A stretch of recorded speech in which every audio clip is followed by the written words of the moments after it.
Trekking যাদের পছন্দের তাদের লিস্টে টপ ওয়ানে রয়েছে বাংলাদেশের সবচেয়ে সুন্দর পাহাড়ি ঘেরা আলো ছায়াময় পরিষ্কার পরিচ্ছন্ন টেইলর হলো এই মেলখুম। জায়গাটাকে নিয়ে কিন্তু অনেক কুসংস্কার প্রচলিত আছে। স্থানীয়রা একে জিনের পাহাড় বলে থাকে। চট্টগ্রামে মিরসরাইয়ে সোনাপাহাড় বাজার থেকে মাত্র 2-3 ঘন্টা পাহাড়ি পথ এই মেলখুম।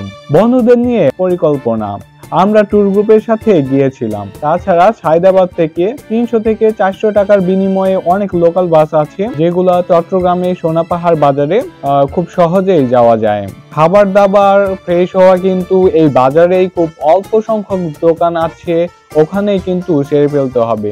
অনেক অনেক দরিদ্র এলাকা, মোবাইল নেটওয়ার্ক আধুনিকতা ছোঁয়া নেই বললেই চলে এখানে। আর আসলে এর জন্যই তো আমরা এখানে আসি, তাই না? তাই ওইভাবে মেন্টাল প্রিপারেশন নিয়েই কিন্তু যেতে হবে। ফোন পাওয়ার ব্যাংক আগে থেকেই ফুল চার্জ দিয়ে তারপর যেতে হয়। তাই চারদিকে এত সুন্দর পরিবেশ, শুধু মনে হয় হাঁটতেই থাকি আর হাঁটতেই থাকি। আঁকা বাঁকা পাহাড়ি পথ আর পাহাড়ি নদীর পানি পরিবেশের সাথে সাথে মনটা একদম শান্ত করে দেয়। মেলঘুমের মেল মানে হচ্ছে কিন্তু বিষাক্ত লতালি, এক ধরনের গাছ, যেই গাছের রস বা কষ স্থানীয়রা ঝর্ণার পানিতে মিশিয়ে মাছ শিকার করে। আমরা প্রায় 3 ঘন্টা হাঁটার পর এই মেলঘুমে পৌঁছাইছি। এখান থেকে কিন্তু আরো 15 থেকে 20 মিনিটের মতো গুহা কিংবা লেকের মধ্যে সাঁতার কেটে তারপর মূল স্থানে পৌঁছাতে হয়। কলা গাছের তৈরি ভেলা আছে, তবে জাস্ট এটা শুধু সাঁতার কাটার সময় সাপোর্টের জন্য ব্যবহার করা হয়। আর যারা সাঁতার পারো না তারা যেন অবশ্যই লাইফ জ্যাকেট নিয়ে যাও। অনেক অনেক গভীর পানি কিন্তু এটা, তাই অবশ্যই সাবধান থাকতে হবে। বেশি ভারী ব্যাগ নিয়ে কিন্তু যাওয়া যাবে না এখানে। আর যাওয়ার যে রাস্তাটা আছে না, এটা কিন্তু খুবই পিচ্ছিল এবং ঘন অন্ধকারচ্ছন্ন। মাঝে মাঝে অনেক গভীর খাদ, তারপর হচ্ছে পানির নিচে কিন্তু অনেক বড় বড় গাছ রয়েছে। তাই হাঁটায় এবং কিন্তু সাঁতার কাটার সময় অনেক কেয়ার করতে হবে বিষয়গুলা। দুপুরে সূর্য যখন মাথার উপরে থাকে তখনই কিন্তু সুড়ঙ্গের ভিতর সামান্য আলো পৌঁছায়। আর শরীরে যখন সূর্যের আলো লাগে তখন যে এত ভালো লাগে, একেবারে মন ছুঁয়ে যায়। সারাদিনের এত পরিশ্রম সার্থক হয় যখন মায়াময়ী সূর্যের আলো উপভোগ করি। সকালে কিংবা বিকালে কিন্তু সূর্যের আলো থাকে না। তাই সোনাপাহাড় বাজার থেকে অবশ্যই বিষয়টি মাথায় রেখে রওনা দিতে হবে। জায়গাটিকে স্থানীয়রা কিন্তু জিনের পাহাড় বলে থাকে।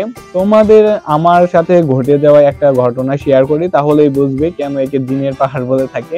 সুড়ঙ্গের ভেতর পৌঁছানোর পর দেখি একটা লোক সাঁতার কাটতে পারছিল না, ওনার পা সম্ভবত অবশ হয়ে গেছে।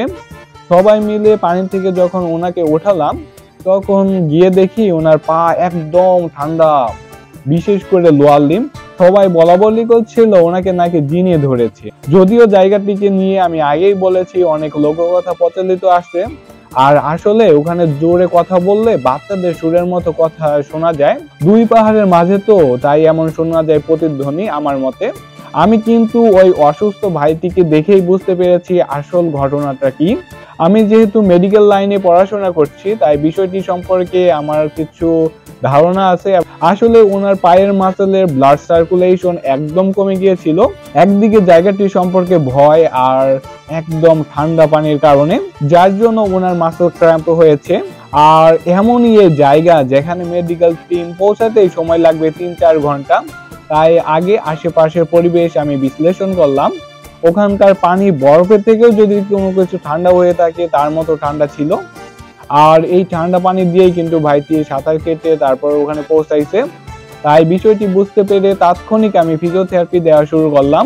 মেডিকেল রিলেটেড বিভিন্ন কন্ডিশন সম্পর্কে ধারণা থাকায় ভালোভাবে ট্রিটমেন্ট শুরু করতে পেরেছিলাম। সবাই শুধু আমার দিকেই তাকাচ্ছিল আমার ট্রিটমেন্ট দেওয়ার কৌশল দেখে। আসলে ফিজিওথেরাপি সম্পর্কে মানুষের ধারণা কিন্তু অনেক কম। যাই হোক, সকলের দোয়ায় 15 মিনিটের মধ্যে সুস্থ করে ওনাকে নিজের পায়ে দাঁড় করাতে পেরেছিলাম। আর ফেরার সময় হাইকিং করে পাহাড়ে কিন্তু উঠতে হয়, প্রায় 200 ফিটের মতো উঁচু কিন্তু পাহাড়, তারপর রাস্তা। অবশেষে উনি সফলভাবে পৌঁছাইতে পেরেছে। আসার সময় কিন্তু সকলেই আমার কথা জিজ্ঞেস করছিল, ফিজিওথেরাপি সম্পর্কে জানতে চাচ্ছিল। এখানে তো আমি ছিলাম, তাই ওই ভাইটাকে সাহায্য করতে পেরেছি। কিন্তু অন্য সময়, তাই মেলখুমে গেলে অবশ্যই সাবধানতা অবলম্বন করতে হবে। থ্যাংক ইউ ভিডিওটি দেখার জন্য।